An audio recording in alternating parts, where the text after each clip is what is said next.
Selamat datang di Dinas Penanaman Modal dan Pelayanan Terpadu Satu Pintu Kabupaten Ogan Komering Ilir. Siapa bilang di DPM PTSP Kabupaten Ogan Komering Ilir buat izin sulit, berbelit-belit, pakai duit? Tentu tidak. Kami siap melayani dengan cekatan, cepat, konsisten, ramah, mudah, dan transparan. Mari berinvestasi di Kabupaten Ogan Komering Ilir. Kabupaten Ogan Komering Ilir adalah tempat yang tepat untuk berinvestasi. Oki gas, makin maju, makin melaju.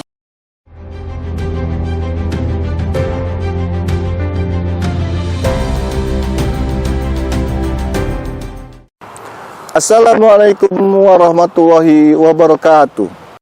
Perkenalkan, nama saya Sepriamin SEMSI, Jabatan Penata Kelola Penanaman Modal Ahli Madya. Kami dari DPM PTSP Kabupaten Ogan Komering Ilir setiap tahunnya berinisiatif membuat video dokumenter potensi dan peluang investasi Kabupaten Ogan Komering Ilir per sektor. Dalam pembuatan video tersebut, kami berkolaborasi dengan OPD terkait dan alhamdulillah sangat diapresiasi. Tahun ini kami membuatkan video dokumenter potensi dan peluang investasi Kabupaten Ogan Komering Ilir, sektor pertanian dan sektor industri kecil menengah atau IKM. Video ini kami akan upload di aplikasi kami, yaitu aplikasi sarana promosi Kabupaten Ogan Komering Ilir, aplikasi Sipopay, serta akan kami upload juga pada sosial media DPM PTSP Kabupaten Ogan Komering Ilir.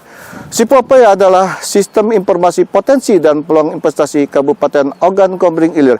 Bapak, Ibu, dan calon investor serta masyarakat luas dapat membuka aplikasi kami di sarana internet Anda dengan mengetik www.sipopay.kapoki.go.id. Potensi dan peluang investasi per sektor aplikasi Sipopay. Setiap tahunnya kami melakukan optimalisasi data dan informasi pada aplikasi Sipopay tersebut. Bapak, Ibu, calon investor dan masyarakat luas, kami persilahkan untuk membuka aplikasi Sipopay dan berinvestasi. Mari berinvestasi di Kabupaten Ogan Komering Ilir. Kabupaten Ogan Komering Ilir adalah tempat yang tepat untuk berinvestasi. Oki gas, makin maju, makin melaju. Di sebuah sudut Dusun 3, Desa Pematang Buluran, Kecamatan Sirah, Pulau Padang, Kabupaten Ogan Komering Ilir, hidup sebuah kisah yang lahir dari tangan-tangan yang mencintai warisan budaya. Di sanalah Suhaimi, seorang perajin yang awalnya menekuni songket, menjaga denyut tradisi. Tahun 2023 menjadi titik balik perjalanannya. Setelah mengikuti pelatihan membatik yang diselenggarakan Dinas Koperasi di Desa Pematang Kijang, Kecamatan Jejawi, ia menemukan dunia baru, batik tulis betuah, kain yang bukan sekedar busana, tapi simbol doa, harapan, dan identitas daerah. Meski pelatihan singkat itu memberi pengetahuan, modal usaha tetap menjadi tantangan. Pengajuan pinjaman 100 juta rupiah hanya cair 40 juta, dana itu pun habis untuk perawatan alat, operasional, dan biaya harian produksi. Kini usaha batik betuah Suhaimi bergantung pada pesanan, berjalan dengan semangat meski terbatas dalam kapasitas. Awal-awal kita sebenarnya songket, tapi oleh karena ada pelatihan batik, kita berminat untuk batik ini. Di 2023 kemarin di pertengahan kita mulai pelatihan batik, Pak, yang mengadakannya dari Dinas Koperasi, Pak. Ya, kalau pelatihan itu, Pak, sebatas yang Bapak bilang pertama tadi, kemudian terus lagi ke tahap yang kedua, untuk yang penanaman modal belum ada. Inilah bukti bahwa industri kecil dan menengah atau IKM di Kabupaten Ogan Komering Ilir bukan sekedar usaha, melainkan sebuah peluang emas. Peluang yang menghubungkan tradisi, kreativitas, dan potensi ekonomi.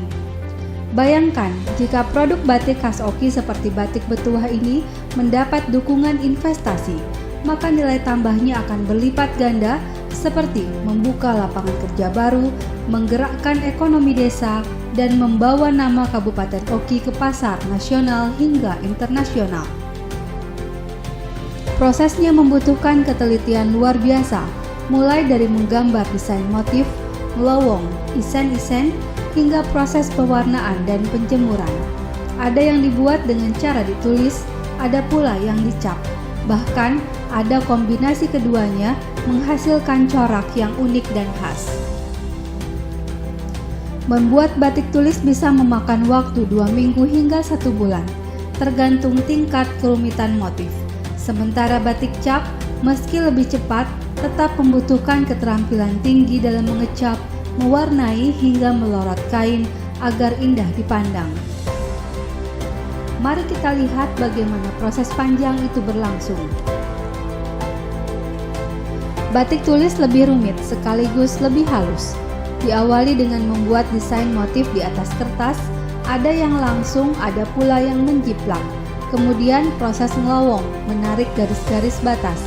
Dilanjutkan isen-isen, mengisi ruang-ruang kosong dengan detail rumit. Butuh waktu antara 2 minggu hingga 1 bulan, tergantung kerumitan motif. Setelah itu kain ditutup dengan malam, lalu masuk ke tahap pewarnaan. Batik cap dimulai dengan garis-garis halus di atas kain, menjadi panduan bagi sang pengrajin. Cap bermotif ditekan perlahan, pertama untuk membuat pinggiran, lalu motif utama di tengah kain. Setelah itu, warna disiapkan dalam bak pewarnaan. Naptol dengan soda api. Oke, Pak, kita sekarang yaitu ingin mencairkan soda api dengan KSBU. Pewarna naptol berbentuk serbuk. Terdapat 2 paket dalam satu warna, yaitu warna dingin dan warna panas. Proses pencelupan diawali dari warna panas dan kemudian ke warna dingin. Pada saat kain dimasukkan ke dalam warna dingin, kain akan berubah menjadi warna yang diinginkan. Pewarna naptol tidak mudah untuk ditebak karena pewarna naptol memiliki 2 paket warna yang masing-masing warna mengeluarkan warna yang berbeda. Pewarna naptol terdapat zat azot, yaitu difilop azot dies, yang harus digabungkan dengan garam atau pewarna dingin, baru timbul warna. Pewarnaan dilakukan beberapa kali sesuai dengan berapa banyak warna yang diinginkan. Tembakan itu nggak, Pak? Belum. Tembakan itu. Banyak dingin itu. Ini garam garam biru B. Iya, garam biru B ini pewarna. Kalau tadi zat pengikat, Pak, yang naptol yang bak pertama. Jadi nanti sudah dicelupkan dengan bak yang pertama yang sudah diikat istilah kainnya untuk mengikat warna, baru warnanya kita kasihkan ke kain yang untuk yang bak kedua ini.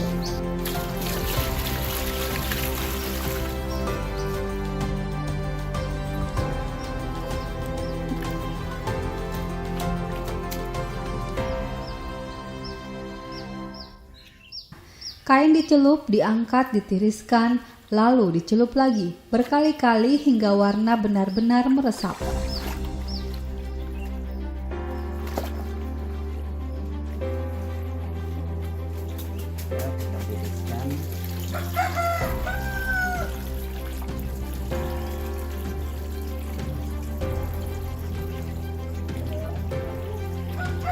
Sekarang masih deras.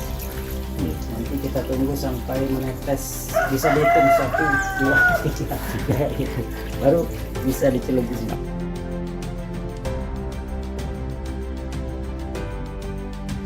Warna belum bisa direbus, dia harus didiamkan minimal 2 hari, kalau tidak 1 minggu. 1 minggu. Ini sudah kita warna, dan agar warna ini tahannya lama, Pak. Yang pertama yaitu dirawat dengan cara mencucinya, jangan pakai mesin cuci, kemudian jangan direndam terlalu lama, juga jangan dicuci batik menggunakan deterjen dengan bahan yang aktif, kemudian jemur batik dalam posisi yang terbalik, kemudian jangan sampai terpapar langsung dengan sinar matahari atau diangin-anginkan di tempat teduh saja. Kemudian setrika batik dengan suhu yang rendah saja.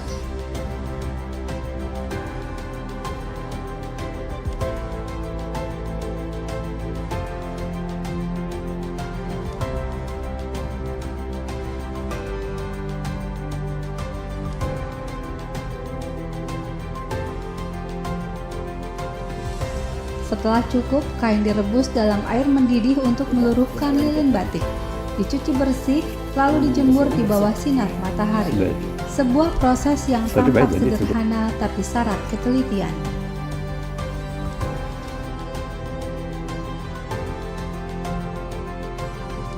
Selama beberapa tahun ini, batik dan songket Betua, yaitu yang merupakan ciri khas Kabupaten Oki, yaitu perahu kajang, memang sudah berapa kali kami beli pelatihan, sehingga semakin lama semakin maju dan berkembang, sehingga sekarang pemasaran dari batik Betua ini sudah meliputi beberapa sektor, seperti dinas-dinas yang ada di Kabupaten Oki sendiri dan juga ke daerah sekitarnya. Alhamdulillah kami pada hari ini telah mengunjungi batik dan songket di Leni Sroja. Kami melihat sendiri bahwa kerajinan di Leni Sroja ini sangatlah bagus. Semoga kedepannya kerajinan batik dan songket Leni Sroja ini akan lebih maju. Mari berinvestasi di Kabupaten Ogan Komering Ilir. Kabupaten Ogan Komering Ilir adalah tempat yang tepat untuk berinvestasi. Oki Gas, makin maju, makin melaju. Kini batik bukan hanya simbol identitas, tapi juga peluang ekonomi. Dengan meningkatnya permintaan batik khas daerah, Kabupaten Ogan Komering Ilir memiliki peluang besar untuk mengembangkan industri batik sebagai produk unggulan lokal sekaligus pintu investasi. Bagi para investor dan masyarakat luas, mari berinvestasi di Kabupaten Oki. Kabupaten Oki adalah tempat yang tepat untuk berinvestasi. Bersama-sama kita wujudkan masa depan industri kecil dan menengah yang maju dan kreatif. Oki Gas, makin maju, makin melaju. Di tengah hamparan rawa yang luas dan subur di Kabupaten Ogan Komering Ilir, terhampar sebuah kearifan lokal yang telah hidup dan tumbuh ratusan tahun lamanya. Bukan sekedar tradisi, tikar purun adalah peluang ekonomi yang menanti untuk dikembangkan. Inilah tikar purun dari Pedamaran, Sumatera Selatan, lahir sebuah warisan budaya yang menganyam sejarah, nilai, dan harapan dalam setiap helayannya. Tikar purun bukan hanya alas duduk, ia adalah simbol ketahanan, ketekunan, dan kecintaan para ibu rumah tangga yang dari generasi ke generasi mewariskan seni menganyam dengan kesabaran luar biasa. Proses pembuatannya penuh filosofi, dimulai dari pencabutan tanaman purun liar dari rawa, dijemur di bawah matahari, ditumbuk, diwarnai dengan bahan alami, lalu dianyam menjadi produk yang tidak hanya fungsional, tapi juga bernilai seni tinggi. Motif-motif seperti sasak, kepang, hingga zigzag menyimpan makna dan keunikan tersendiri, cerminan dari kekayaan budaya lokal. Baiklah, nama saya Reno Hati. Saya adalah ketua kelompok pengrajin purun Rudi Gebel Duai. Mula-mula berdirinya pengrajin purun, yaitu pertama-tama mendapat bantuan dari PLNOI, yaitu ingin membuat sebuah galeri yang bahannya dari purun Pedamaran. Memang di Pedamaran ini banyak sekali purun, karena adalah salah satu merupakan pencarian Kecamatan Pedamaran, yaitu dengan menganyam tikar. Seterusnya kami mendapat bantuan dari PLNOI, maka kami diberikan pelatihan, yaitu secara berkelompok dengan jumlah kelompok, 2 kelompok, 1 kelompok itu terdiri dari 10 orang. Jadi dengan diadakannya pelatihan dari PLNOI, yaitu selama lebih kurang 6 bulan. Dan tempat pelatihannya adalah di sini, di tempat Rudi Gebel Duai ini. Dengan adanya pelatihan bantuan dari PLNOI, kami bisa membuat dengan berbagai macam produk, tidak hanya kami menganyam tikar.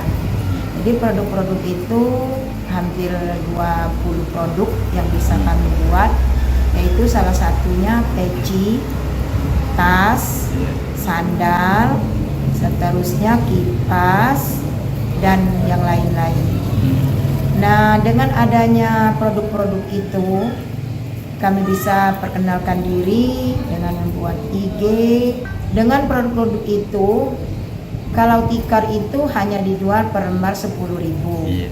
Dengan adanya produk-produk itu, kami bisa berjual tinggi. Misalkan atas saja, itu satu buah bisa dijual 25.000. Jadi pertama itu dapat bantuan itu adalah memberikan pelatihan, alat dan bahan. Ya, sejak ini diberikannya 3, Pak. 3 ya? Iya, 3. Setelah itu alat-alat lain, Pak. Ya, jadi meletakkan produk tadi ini kan dibelikan itu oleh Banten PLN, rak-rak. Setelah itu, Pak, banyak yang lain-lain karena di rumah ini, Pak, boleh dikatakan kan rumah itu tinggal. Jadi tidak ada apa-apa. Jadi mesin listriknya tidak ada. Nah, itu semuanya, Pak, dari PLN. Jadi, Pak, di situ kami beli satu ikat itu 12.000. Kebutuhan saya, Pak, waktu itu kan banyak pesanan.